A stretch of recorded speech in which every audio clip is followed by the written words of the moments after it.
America, Russia, China, Iran వంటి ప్రధాన దేశాల మధ్య ఉన్న ఈ బంధం 2026లో మొత్తం ప్రపంచాన్నే ఒక మలుపు తిప్పింది. ఇక్కడ ఒక చిన్న నిప్పురవ్వ కూడా ప్రపంచ గమనాన్నే మార్చగలదు. వెనిజులాలో నికోలస్ మదురోను అమెరికా ఇటీవల దూకుడుగా పడగొట్టడం, ఇరాన్లో అలీ ఖమేనీ మొత్తం వ్యవస్థను కూల్చివేసిన విధానం బీజింగ్ నుండి మాస్కో వరకు అధికార కారిడార్లలో సంచలనం సృష్టించింది. డొనాల్డ్ ట్రంప్ తిరిగి అధికారంలోకి రావడంతో వాషింగ్టన్ విదేశాంగ విధానం ప్రత్యక్ష మరియు నిర్ణయాత్మక చర్యకు మారింది. మధ్యప్రాచ్యం మరియు దక్షిణ అమెరికాలో ప్రధాన పాలకులను మోకాళ్లపైకి నెట్టివేసిన అగ్రనాయకత్వాన్ని నేరుగా తొలగించే తలల నరికివేత విధానాన్ని అమెరికా ఇప్పుడు అనుసరిస్తోంది.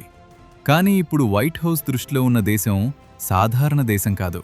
దాని పాలకుడు ఉత్తర కొరియా సుప్రీం నాయకుడు కిమ్ జాంగ్ ఉన్. ఇరాన్ మరియు వెనిజులా తర్వాత అమెరికా ఇప్పుడు ప్యాంగ్యాంగ్పై దృష్టి పెట్టింది. పసిఫిక్ మహాసముద్రంలో ఈ అతిపెద్ద ముప్పును శాశ్వతంగా అణిచివేయటానికి వాషింగ్టన్ వ్యూహకర్తలు ఇప్పుడు పూర్తిగా సిద్ధమవుతున్నారు. కానీ ఉత్తర కొరియా విషయంలో అమెరికా చర్య దావానలంలా ఉంది. కిమ్ జాంగ్ ఉన్ను అతని అజేయ కోట నుండి తరిమికొట్టి అధికారం నుండి తరిమికొట్టడంలో అమెరికా నిజంగా విజయం సాధిస్తుందా లేదా? ఈ చర్య మొత్తం ప్రపంచం భయపడుతున్న మూడవ ప్రపంచ యుద్ధాన్ని ప్రారంభిస్తుందా అనేది ఇప్పుడు ప్రశ్న. అమెరికా యొక్క శిరచ్ఛేదం విధానాన్ని లేదా శిరచ్ఛేదం వ్యూహాన్ని సరళంగా అర్థం చేసుకోవటం అంటే దేశంలోని అత్యంత సీనియర్ నాయకుడిని అకస్మాత్తుగా తొలగించడం లేదా అరెస్టు చేయటం. తద్వారా దేశం యొక్క మొత్తం సైనిక మరియు రాజకీయ వ్యవస్థ నాయకుడులేని కార్డులీలులా కూలిపోతుంది. డొనాల్డ్ ట్రంప్ ప్రభుత్వం ఈ విధానం గురించి చాలా స్పష్టంగా ఉంది. మొత్తం సైన్యంతో పోరాటానికి బదులుగా ఆదేశాలిచ్చే వ్యక్తిని వ్యవస్థ నుండి తొలగించాలని వారు నమ్ముతారు. ఈ విధానం ఇరాన్ మరియు వెనిజులాలో ప్రభావవంతంగా నిరూపించబడింది, ఎందుకంటే అక్కడి ప్రజలలో అంతర్గత కోపం ఉంది. కానీ ఉత్తర కొరియా కేసు పూర్తిగా భిన్నంగా ఉంది. ఉత్తర కొరియా విదేశీ శక్తులచే సులభంగా చొరబడే దేశం కాదు. దాని సమాజం పూర్తిగా మూసివేయబడింది మరియు కిమ్ జాంగ్ ఉన్ భద్రత ప్రపంచంలోనే అత్యంత మర్మమైన మరియు అభేద్యమైనదిగా పరిగణించబడుతుంది. అతను ఎల్లప్పుడూ అణుదాడులను కూడా తట్టుకోగల భూగర్భ బంకర్లలో నివసిస్తాడు. అందువల్ల యుఎస్ ప్రత్యేక దళాలకు లేదా వారి అత్యంత అధునాతన స్టెల్త్ ఫైటర్ జెట్లకు ప్యాంగ్యాంగ్కు చేరుకుని ఈ తలనరికివేత ఆపరేషన్ను నిర్వహించడం హాలీవుడ్ సినిమాలో కనిపించే దానికంటే 1000 రెట్లు కష్టం మరియు ప్రమాదకరం. యుఎస్ నిజంగా అలాంటి చర్య తీసుకుని కిమ్ జాంగ్ ఉన్ను పట్టుకోవటానికి లేదా తొలగించటానికి ప్రయత్నిస్తే దాని పరిణామాలు చాలా వినాశకరమైనవిగా ఉంటాయి. తరతరాలు భర్తీ చేయలేవు.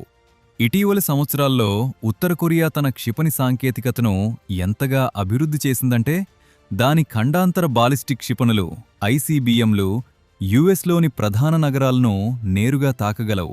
యుఎస్ ప్రత్యక్ష దాడిని ప్రారంభించబోతోందని కిమ్ జాంగ్ ఉన్ కొంచెం కూడా గ్రహించినా అతను తన అత్యంత ప్రమాదకరమైన చర్య తీసుకోవటానికి వెనుకాడ్డడు. దక్షిణ కొరియా రాజధాని సియోల్ మొదట నాశనమవుతుంది. సియోల్ ఉత్తర కొరియా సరిహద్దు నుండి కొన్ని డజన్ల కిలోమీటర్ల దూరంలో ఉంది. ఉత్తర కొరియా సరిహద్దు వెంబడి వేలాది ఫిరంగి మరియు రాకెట్ లాంచర్లను మోహరించింది.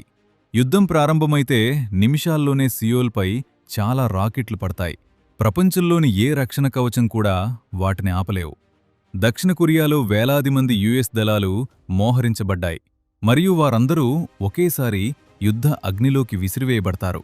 జపాన్లోని యుఎస్ స్థావరాలను కూడా ఉత్తర కొరియా క్షిపణులు నేరుగా లక్ష్యంగా చేసుకుంటాయి. ఈ మొత్తం సమస్య ప్రాంతీయ యుద్ధం నుండి మూడవ ప్రపంచ యుద్ధం వరకు పెరుగుతుంది. అమెరికా తన సరిహద్దులపై పూర్తి నియంత్రణ సాధించటాన్ని చైనా ఎప్పటికీ సహించదు.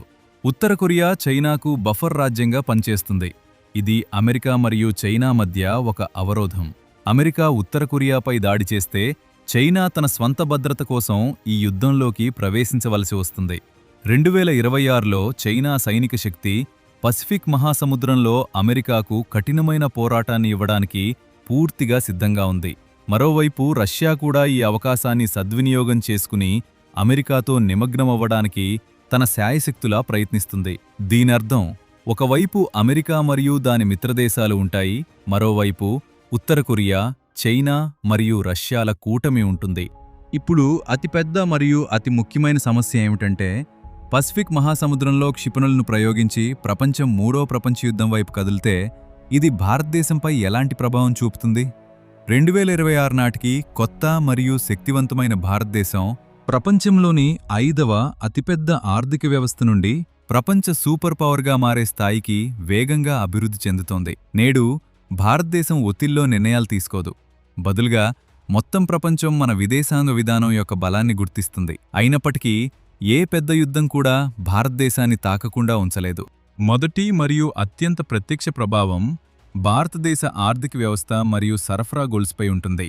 దక్షిణ కొరియా, జపాన్ మరియు తైవాన్ ప్రపంచంలోనే అతిపెద్ద సెమీకండక్టర్లు, ఎలక్ట్రానిక్స్ మరియు ఆటోమొబైల్ విడిభాగాల సరఫరాదారులు. ఈ ప్రాంతంలో యుద్ధం చెలరేగితే మొత్తం ప్రపంచ సరఫరా గొలుసు రాత్రికి రాత్రే నిలిచిపోతుంది. మొబైల్ ఫోన్ల నుండి కార్ల వరకు ప్రతిదాన్ని తయారు చేయడానికి అవసరమైన చిప్లు రావడం ఆగిపోతుంది. ఇది భారతదేశ కర్మాగారాలపై ప్రభావం చూపుతుంది మరియు ద్రవ్యోల్బణం విపరీతంగా పెరుగుతుంది. ప్రపంచ మార్కెట్లో అనిశ్చితి వ్యాపిస్తుంది మరియు విదేశీ పెట్టుబడిదారులు తమ నిధులను సురక్షితమైన స్వర్గధామాలకు ఉపసంహరించుకోవడం ప్రారంభిస్తారు. కాని నేడు భారతదేశం 1990ల నాటి బలహీన దేశం కాదు. మన దౌత్యం చాలా బలంగా ఉంది. ప్రతికూల పరిస్థితులను కూడా మనకు అనుకూలంగా మార్చుకోగలం. మేక్ ఇన్ ఇండియా మరియు ఆత్మనిర్భర్ భారత్ చొరవల కింద గత కొన్ని సంవత్సరాలుగా రక్షణ మరియు తయారీ రంగాలలో భారత ప్రభుత్వం సాధించిన స్వావలంబన అటువంటి ప్రపంచ సంక్షోభాలకు వ్యతిరేకంగా మనకు బలమైన కవచం. భారతదేశం ఏ ఒక్క కూటమిలోనూ భాగం కాదు. మనకు అమెరికాతో లోతైన వ్యూహాత్మక సంబంధాలు మరియు రష్యాతో దశాబ్దాల నాటి స్నేహం ఉన్నాయి. మన సరిహద్దులో చైనాతో ఉద్రిక్తతలు కొనసాగుతున్నప్పటికీ భారత సైన్యం పూర్తిగా సామర్థ్యం కలిగి ఉంది మరియు ప్రతివైపు స్పందించడానికి సిద్ధంగా ఉంది. ఉత్తర కొరియా మరియు యునైటెడ్ స్టేట్స్ మధ్య యుద్ధం ప్రారంభమైతే మొత్తం ప్రపంచం భారతదేశం వైపు ఆశతో చూస్తుంది. ఎందుకంటే 2026లో రెండు వైపులా చర్చలు జరపడానికి సామర్థ్యం మరియు దౌత్య బలం ఉన్న ఏకైక ప్రధాన దేశం భారతదేశం. ప్రపంచంలోని ప్రధాన అగ్రరాజ్యాలు విభేదిస్తున్నప్పుడు భారతదేశం తన జాతీయ భద్రతకు ప్రాధాన్యత ఇస్తూనే తన ప్రయోజనాలను కాపాడుకుంటుంది. మన దేశ విదేశీ మారక ద్రవ్య నిల్వలు నేడు అత్యున్నత స్థాయిలో ఉన్నాయి. ఇది ఏదైనా ప్రపంచ ఆర్థిక షాక్ నుండి రక్షణకు పూర్తిగా హామీ ఇస్తుంది. భారత నావికాదళం హిందూ మహాసముద్రంలో పూర్తిగా సిద్ధంగా ఉంది. మన సముద్ర వాణిజ్య మార్గాలకు ఎటువంటి ఆటంకం కలగకుండా చూసుకుంటుంది. ఇది నేటి భారతదేశం యొక్క నిజమైన బలం. ఇది ఎవరికీ తలవంచదు. బదులుగా ప్రపంచాన్ని దాని స్వంత నిబంధనల ప్రకారం తీసుకువెళ్తుంది. ఈ కొత్త యుఎస్ ప్రణాళిక ఎంత దూకుడుగా కనిపించినా దాని పరిణామాలు కూడా అంతే నియంత్రించబడవు. ప్రపంచంలోని ప్రతి పాలనను బలవంతంగా మార్చవచ్చని డొనాల్డ్ ట్రంప్ ప్రభుత్వం విశ్వసిస్తుంది. మద్రో మరియు ఖమేనీ కేసుల్లో వారు విజయం సాధించారెందుకంటే ఆ దేశాల్లో అంతర్గత పరిస్థితి ఇప్పటికే చాలా బలహీనంగా ఉంది. అయితే కిమ్ జాంగ్ ఉన్ తన దేశాన్ని బాహ్య ప్రపంచం నుండి ఎటువంటి వార్తలు ప్రవేశించని మరియు అంతర్గత సమాచారం బయటకు రారాని కంటోన్మెంట్గా మార్చాడు. అక్కడ సైన్యం మరియు ప్రజలు సుప్రీం నాయకుడికి పూర్తిగా విధేయులుగా ఉన్నారు. అటువంటి వాతావరణంలో యుఎస్ ప్రత్యేక దళాలు ఉత్తర కొరియాలోకి ప్రవేశించడానికి ధైర్యం చేస్తే అది అమెరికన్ చరిత్రలో అతిపెద్ద జూదమవుతుంది. ఈ ఆపరేషన్ విఫలమైతే అమెరికా ప్రపంచ ఇమేజ్ పూర్తిగా నాశనమవుతుంది. మరియు అనుకోకుండా అమెరికా కిమ్ జాంగ్ ఉన్ను అరెస్ట్ చేయటంలో లేదా అధికారం నుండి తొలగించటంలో విజయం సాధించినప్పటికీ తరువాతి పరిస్థితి మరింత ప్రమాదకరంగా ఉంటుంది. ఉత్తర కొరియా వద్ద పెద్దవి మరియు చిన్నవి రెండూ వందలాది అణ్వాయుధాలు ఉన్నాయి. నాయకుడు లేకుండా అవి సైనిక కమాండర్ల చేతుల్లోకి వస్తాయి. అటువంటి పరిస్థితిలో ఒక మతిస్థిమితం లేని కమాండర్ ఏ దేశంపైనా అణుబటన్ను నొక్కవచ్చు. ఈ పరిస్థితి ప్రపంచానికి టిక్కింగ్ టైం బాంబు లాంటిది. ఒకవైపు తనకు ముప్పు కలిగించే ప్రపంచంలోని ఏ పాలకుడినైనా తొలగిస్తామని అమెరికా పట్టుబడుతోంది. మరియు మరోవైపు తమను తాము రక్షించుకోవడానికి మొత్తం ప్రపంచాన్ని పణంగా పెట్టడానికి సిద్ధంగా ఉన్న దేశాలున్నాయి. వీటన్నిటి మధ్య చైనా పాత్ర అత్యంత రహస్యంగా ఉంది. చైనా ఉపరితలంగా శాంతి గురించి మాట్లాడుతుంది, కానీ ఆసియాలో అమెరికా నిమగ్నమై ఉండటానికి రహస్యంగా ఉత్తర కొరియాకు అన్ని రకాల సహాయం అందిస్తోంది. ఈ మొత్తం భౌగోళిక రాజకీయ చదరంగం ఆటలో ప్రతి బంటు తన సొంత ఎత్తుగడలు వేస్తుంది. భారతదేశం వంటి దేశాలు శాంతి మరియు పురోగతిపై దృష్టి సారించగా అమెరికా దృష్టి తన ఆధిపత్యాన్ని కొనసాగించడంపై మాత్రమే ఉంది. ఏ దేశ పాలనను బయటి నుండి బలవంతంగా మార్చడం ఏ సమస్యకైనా శాశ్వత పరిష్కారం కాదని భారతదేశం దృఢంగా విశ్వసిస్తుంది. ఇది అస్థిరత మరియు విధ్వంసానికి మాత్రమే దారితీస్తుంది. దీని పర్యవసానాలను ప్రపంచవ్యాప్తంగా సాధారణ ప్రజలు భరిస్తారు. ప్రపంచ రాజకీయాలను అర్థం చేసుకున్న నేటి ప్రేక్షకులకు నిజమైన శక్తి కేవలం ఆయుధాల్లో కాదు, సరైన సమయంలో సరైన నిర్ణయాలు తీసుకోవడంలోనే ఉందని తెలుసు. అమెరికా శక్తి ద్వారా సాధించడానికి ప్రయత్నిస్తున్న దాన్ని భారతదేశం జ్ఞానం, దాని బలమైన ఆర్థిక వ్యవస్థ మరియు దాని అజేయ సైన్యం ద్వారా సాధిస్తోంది. నేడు భారతదేశ ప్రభావం ప్రపంచవ్యాప్తంగా అనుభూతి చెందుతుంది మరియు ఇది ఏ భారతీయుడికైనా చాలా గర్వకారణం. మారుతున్న ఈ ప్రపంచ పటంలో ప్రతిరోజు కొత్త జరుగుతోంది. అమెరికా మరియు ఉత్తర కొరియా మధ్య ఉద్రిక్తత ఇప్పుడు గరిష్ట స్థాయికి చేరుకుంది. డొనాల్డ్ ట్రంప్ నిజంగా ఎరుపు బటన్ నొక్కుతారా? మొత్తం ప్రపంచాన్ని కుదిపేసే ప్యోంగ్యాంగ్ను ఆక్రమించే తుది ప్రణాళికను వైట్ హౌస్ వ్యూహకర్తలు ఆమోదించారా? రాబోయే కొన్ని వారాలు ప్రపంచ భవిష్యత్తుకు చాలా కీలకం. అమెరికా ఒక్క తప్పు చర్య తీసుకున్నా ఏమీ జరుగుతుందో చరిత్ర పేజీల్లో నల్ల అక్షరాలతో చెక్కబడుతుంది. మీరేమనుకుంటున్నారు? కిమ్ జోంగ్ ఉన్ను అధికారం నుండి తొలగించడానికి అమెరికా నిజంగా ధైర్యం చేస్తుందా, లేదా ఇది అమెరికాకే ఎదురుదెబ్బ తగిలే డొనాల్డ్ ట్రంప్ నుండి వచ్చిన బోలుముప్పునా?